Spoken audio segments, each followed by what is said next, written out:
I know. It's been a minute. Sorry. What can I say?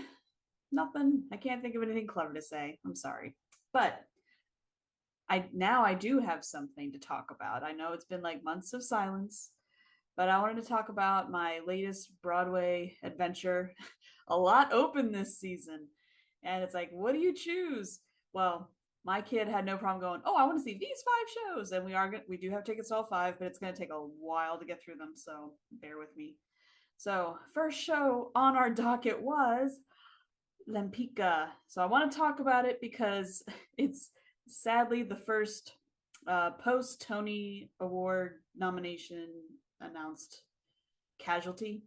I was going to say it was the first casualty of the season. Not true. Lots of shows have opened and closed in this season that we just concluded. So, but I wanted to talk about Lempicka.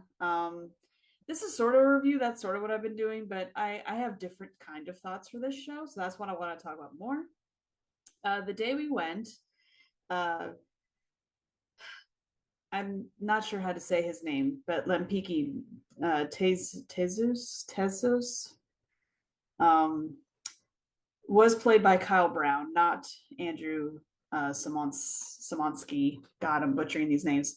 Anyway, that's what was unique about the day I went. We went to a matinee. As of recording this, it's just days away from closing, and that's very sad. I don't think this show should close. Now, some context to give you: I had no interest in seeing the show, but not because don't have interest. It's just you can't when 17 shows all open in April, they're all coming at you at once. It's hard to focus on. I didn't know what to pick. I was like, well, maybe, I need my money for other things. I have to pay taxes. Maybe we'll just wait until fall and anything that survives until then will get my attention and get my money. And that's not the right way to look at it. But, sometimes reality sets in. So I saw the box office. And for this show, it wasn't great. I was like, oh no, what's wrong with this show? There has to be something wrong because the box office was ugly. I mean, ugly. And my daughter really wanted to see it. And I was like, we're going to see that first because I bought these tickets in April. I was like, something tells me it's not going to make it to July. I thought it was going to survive until at least the Tonys. I was like, oh yeah, it'll make it to the Tonys and then it might close. Well, shows what I know. I am not an expert. I'm trying not to pretend to be an expert. I'm just a huge fan, and I was in the industry in the college and regional space, never in New York. So I'm not trying to be like, "Ooh, I know so much." I really don't. Um, I am so glad my daughter begged to go see this show. And tickets weren't very much because they were just that desperate to sell them. So they're like, "Oh, come see our show, pretty please." I'm glad we went. Now it has some flaws, but the flaws were not so big that it's like, oh well, don't go see this show because it's flawed.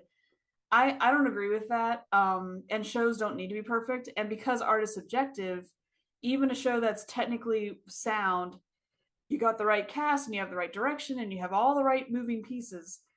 People can still walk out and go, well, that wasn't for me. So it's hard to judge, is something good versus is it your taste, right? Um, let's say Lempicka was not closing and you wanted my honest thoughts. I would be like, go see this thing. Go see it, but not for the usual, I'm reviewing it and I thought it was fun and you should go see it because blah, blah, blah. No, it is refreshing to see something that's not a jukebox musical, that's not a well-known IP, that's not relying heavily on nostalgia, something like that. I mean, we've had biographies before, but this is not that well known a name unless you are in the art world or something. Um, and we should reward. I mean, I'm tired of people going, "Oh, Broadway's nothing but jukebox musicals and Disney musicals." Not true, by the way. Disney has two musicals on Broadway as of taping this, and I think there's like four jukebox. There's 41 theaters, and I think all but two of them have a show in them. So the ratio does not work with that statement. It's not true, but the reason a show like Back to the Future makes it and Lempicka does not is because people know what the Back to the Future is, and so they throw their money at it. Should they? I don't know. I don't want to judge that. That's not up to me. I like to think that there's room for everybody. There should be, but obviously, when everything opens in a 2 week time period or 3 weeks, whatever this the 23-24 season did, we knew that there was blood in the water. We knew there'd be casualties, and it has happened. So Lempicka is the first to fall post all these major late trying to make the cutoff for the Tonys. And then the Tony Awards were announced, and then just 2 days later, they announced that they're closing because their box office is pretty bad. All right, so quick synopsis on this. I like to think that it's going to have life beyond this because it had life prior. Broadway is not where a show ends and begins and ends its life. Lots of shows have to come from somewhere else, and lots of shows they don't do well here. And I don't agree with that. If you make it here, you'll make it anywhere. I'm like, bullshit. There's plenty of shows that have great life because they get licensed or they tour or a mixture. High schools might be what saves a show because of the licensing. So don't discourage a show just because it didn't. There's a lot of things going on, a lot of shows open. Okay. They're not all going to get through. But I am going to describe this. So I'm going to spoil the show to a certain extent. If you don't want to know anything in case you could see it someday, well, then this is a great place to stop listening outside of. I highly recommend if it ever crops up again and it crops up near you, I would say check it out. I think there's a lot going on here that's good. Okay, so what is Lempicka? It is a biography about Tamara de Lempicka, real person. She lived early 1900s through the 1970s. I think she died in 1980 or late 1970s, somewhere in there. So for most of the last century, she was alive. From Poland, became a prominent artist in Paris. Apparently, well, I'll get to that. Excuse me. I didn't write down my thoughts first. I was just in a hurry to get this up before it closed, just in case I could sway anyone who's in the New York area. Oh, haven't gone to see it yet? Tickets are cheap. Go see it. So we're following her life, and the basic idea is she gets married young, and they live in Poland, which is part of Russia, and then the Bolsheviks invade. That's like how the show opens, because they're a prominent family, and so like this is the poor, taking back from the rich and like, screw you, I got mine. The very first number in this show, I was nervous. I was like, oh no, this is why the show's closing. Oh no, this is so bad. I wasn't understanding the very beginning song, but once the plot really starts after that, then I was on board. So she and her husband lose everything and they flee to Paris. And while they're in Paris, her husband, who was like I don't know what their word for it. He's like a duke or a not a king, just a prominent family member. He can't deal with the fact that he's like nobody now. So he kind of just sits on the couch and sulks for a while. Meanwhile, they have a baby. And so she's like, we need food. We found this home, but we have to start working so that we can pay the rent. Well, she's willing to do whatever it takes. And through happenstance, she's a painter. Painting is used to be like her hobby, but now she knows that people in Paris are in parks and whatnot, and they're painting. And so she does that. And a baron just happens to be walking by one day when she's painting, and he's all like, oh, hey, you're pretty good. Here's my card. Go to the school. Give this card to the right guy. It's this famous painter who is like what's the style? Futurism. She goes to the school and he pushes her and he mentors her, and she starts to rub elbows with the right people and she becomes a big deal. Now, while this is happening, so it's not just, oh, this is her ascent into stardom as a famous artist. Congruently, because she is a painter and she wants to paint people, she is in a bar one day and she meets this prostitute who really strikes her, and she's like, oh, I have to paint her. And so she's seeking her out, she hunts her down, and she's not just inspired by her from an artistic standpoint, she's attracted to her. So even though she's married and has a child, she then has this affair with this prostitute. So it almost does the triangle plot, but it doesn't completely stick to that. So we're seeing her juggle what it's like to be a famous painter and married to a man who used to be someone who can't handle the fact that she's the breadwinner, and she has to hide the fact that she's at least bisexual. um Things escalate, and then suddenly the fascists appear, because a lot of the plot happens in this exact telling between World War I and II, and then World War II is clearly, it's coming down the pipe because we know our history. And so it's like, oh look, the fascists are here, and I don't know, like they're like, oh, we got to wrap this up, and then it kind of just wraps up. um there's a lot of good stuff going on here. There's a lot of good stuff. I love the set. It is nominated for a Tony Award for best set design. There's 7 nominations, so I that's pretty hard. It's hard when you have your usual 5. I'm down with it now. Now that I've seen the show, I understand. Very good cast. If you can see this, if anyone's watching this before May 19th is over of 2024 and you haven't seen it, go for Amber Amon alone. She plays the lady of the night. uh Rafaela. I'm sorry, I should know these names.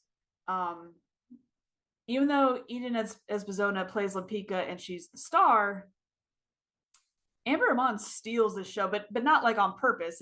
It's just she's so magnetic, and her songs are so good, and her characterization's so good, and her character's the most interesting. A lot of times in the show, the husband just disappears. I almost forgot she had a husband, because there's big chunks of time where he's not on stage, which to me gets to the, let's talk about what's messy about the show.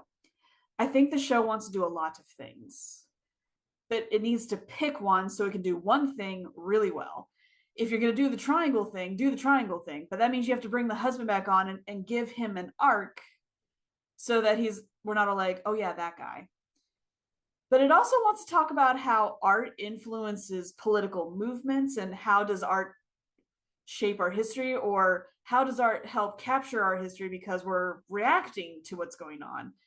It's like the show really wants to tell us Lempicka had something to do with political movements, but there was no setup. It kind of is just a spoken thing, but we don't know how we got there.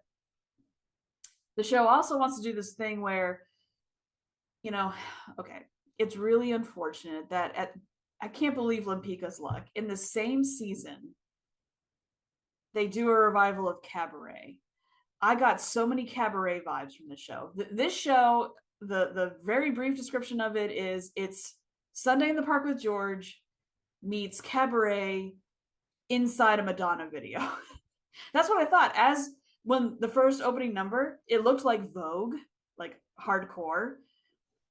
I'm like, wow, this is like a Madonna video. Now, I did a little research on the train ride home from this show. I did not realize this. Apparently Madonna loves Lempicka's work and was inspired by her, so she does use her in her videos. I did not know that. I am a music, regular generic pop music. I'm not that her music's generic, I'm just saying non-show tunes. I did not know that. So I'm like, well, no wonder it felt like me, the music idiot, actually picked up on the Madonna vibes. There are a lot of plot points that they feel like Cabaret. It feels like they want to be Cabaret, but they're just not as good as Cabaret is. Cabaret is this whole other monster, and this feels like the discount version.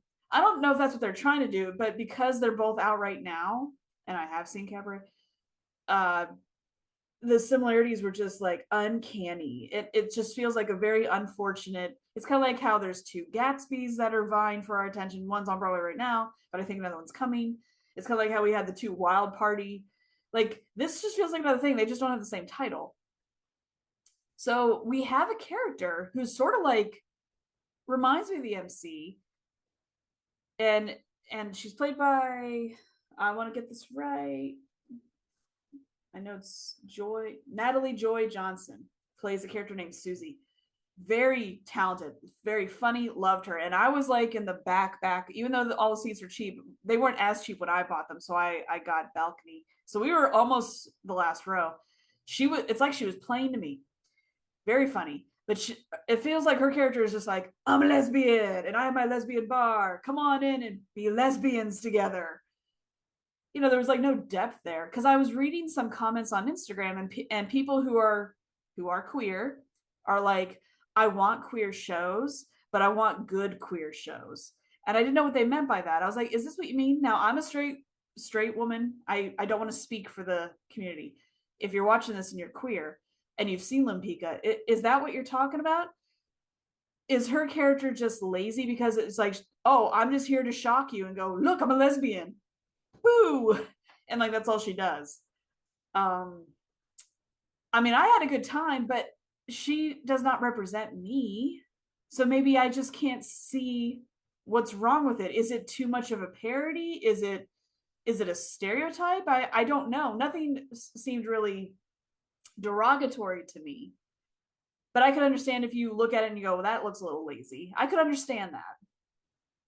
So she has this club, and it's got that Kit Kat Club vibe to it, and it's like she's trying to be shocking. And oh, and then of course the Nazis show up and they take them all down. Like it's awful, but it just feels so forced, and it's so at the 11th hour that I'm like, where's this coming from? I don't know.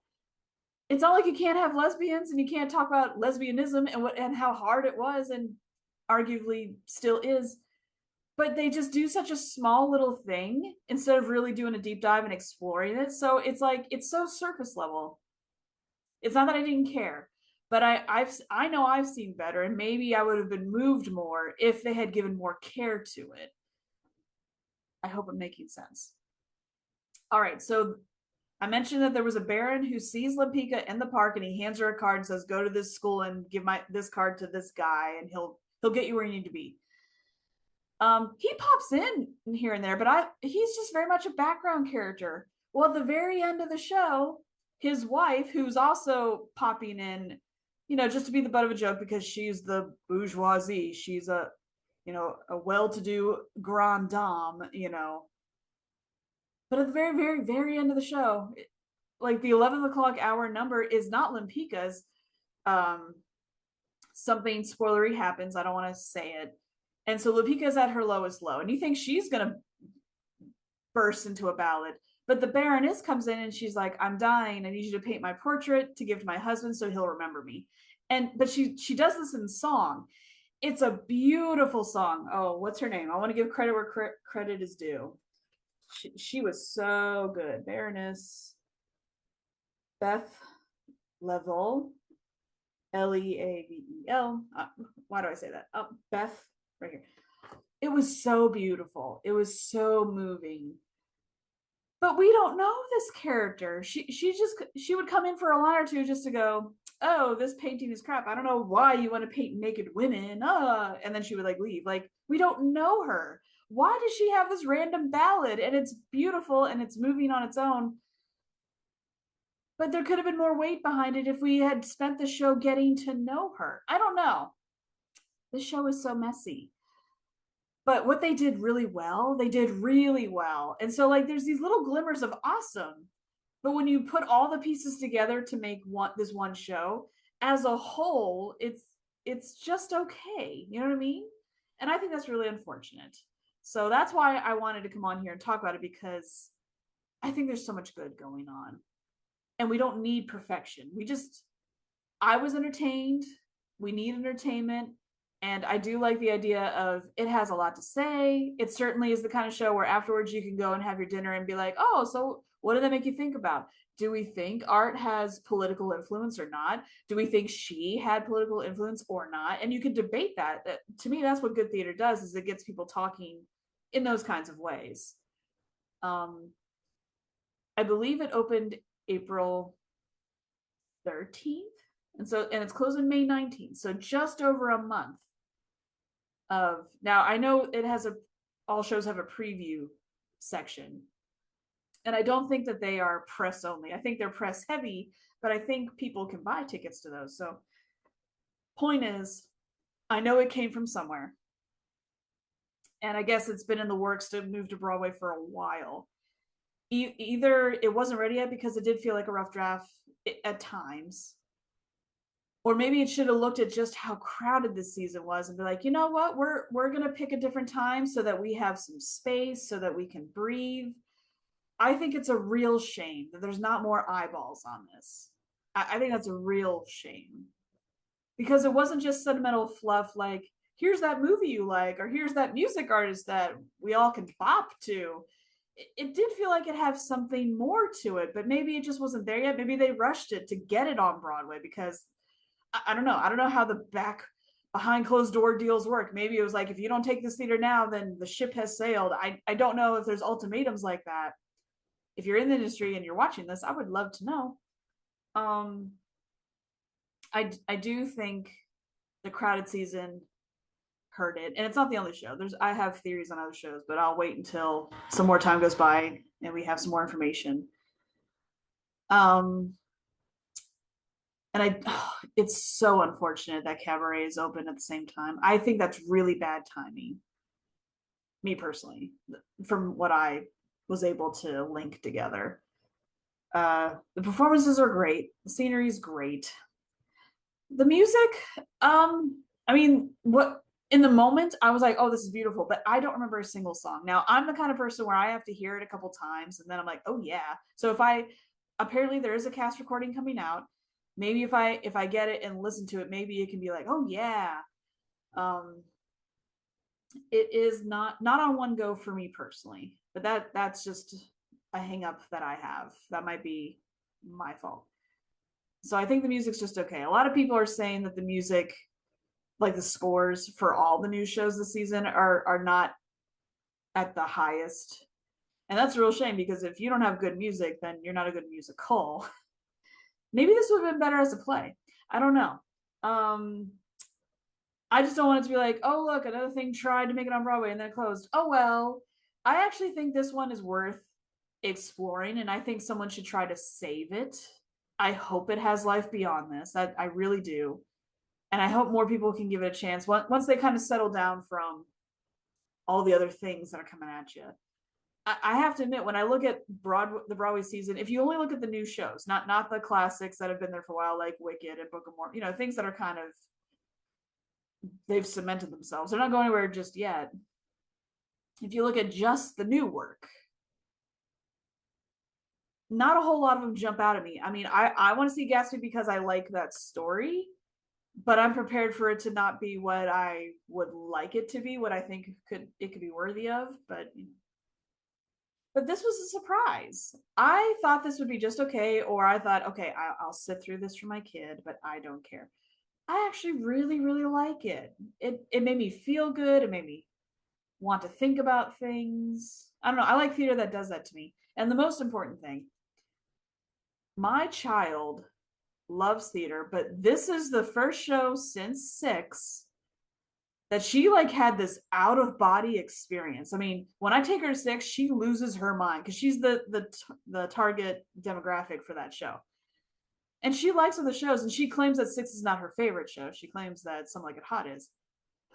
However, I did not see her react to anything like she did to Lempicka did something to her. I love that above everything else. There's nothing like going to the theater. I mean, it's great when it happens to you, obviously, but if you're with someone and they are in it, I mean, they are just loving it. That's like the next best thing. If you can't experience it for yourself, but you have a friend who is, or if you just notice that the crowd is, I think that's magical too. That's one of those you can only get that at the theater, right? There's something about that communal experience. That's why some people go to church, or why some people go to the movies, or whatever the place you go to be with like-minded people about a certain thing. That was such a nice experience. And we went to the stage door, and she actually got to meet Amber Amon. That was cool, and others. Um, Eden Espizona didn't come out, but I figured she wouldn't. Amber Amon and Eden Espizona, they're both nominated for Tonys, which is great. So it has 3 noms. Yay, that's good. You can't take that away from them. So they're going to be in the books in some fashion. I can't believe it's closing this early. I think it's too soon. But the box office, I mean, numbers don't lie. It's really bad. And as much as we love our art and it should be about the art, it is commerce. It's hard to separate commerce, especially the pressure of being in New York specifically. The rent is so high and the production costs are so high. Clearly, this needs to move on to another less cutthroat place, at least for now. Maybe it'll be, you know, tidied up, and maybe they can try again later. There's plenty of stories about things that were a flop and then they came back strong. Parade did that. Merrily We Roll Along has done that. I hope Lempicka can join them in, oh, we tried this, but then it went away. We did some tweaking, and now it's a polished show. And here you go. Here's the Lempicka we all deserve. Because Lempicka deserves better. It really does. But if you were to see just this version, if it never got tweaked at all, if this were just to pop up, I do encourage you to go. I think this is worth checking out. I think this has a lot of good going for it. It's not perfect. It has flaws.